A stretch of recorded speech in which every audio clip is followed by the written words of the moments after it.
Hello guys, जाडो मौसम चिसो चिसो आज घरमै समोसा बनाएर खाउँ भन्ने प्लान गरियो साथीहरू।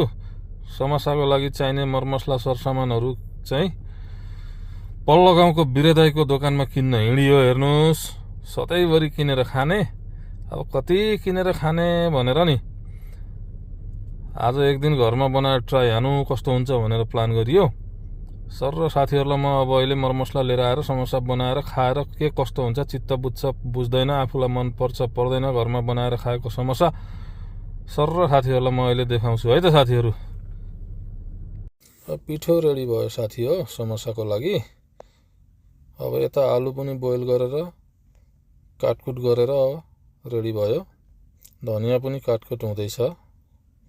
धनियाँ काटकुट गरिसकेपछि अब उसिनेर राखेको मटर यहाँ छ। पिरो चटनी बन्दैछ।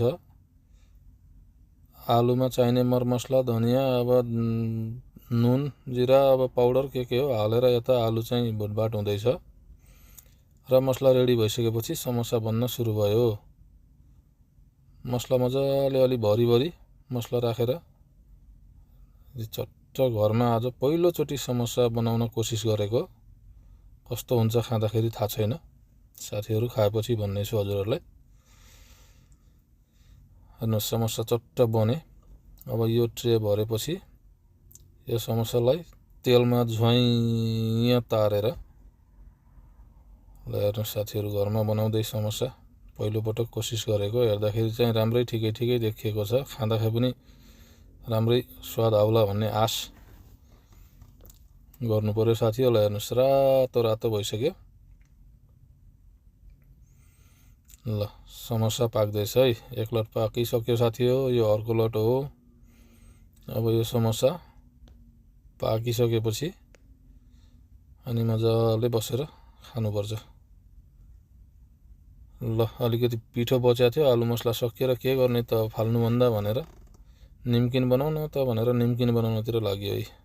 अलिअलि निम्किन बनाए टक्क काममा जाँदा गोजा हालेर गसी गुद्रुक खाँदै काम गर्दै गर्न मजा आउँछ नि त साथीहरू। अब निम्किन पनि हालियो, फ्राई गरियो, बिस्तारै कलर चेन्ज हुँदैछ निम्किनको। क्या राम्रो देखियो निम्किन पनि। अब समोसा बनाइसकेपछि चाट कसो नखानु भनेर चाट बनाइयो। हेर्नुहोस् समोसा चाट चट्ट समोसा चटनी पिरो पिरो छोले मटर प्याज धनियाँ खुर्सानी माथिबाट हालेर खान पिरो चटनी र समोसा। पिरो चटनीमा समोसा चप्प डोबेर खाँदाखेरि त आहा स्वाद मिठो भएछ साथी हो। हजुरहरू पनि घरमा ट्राई गर्नुहोस् है त।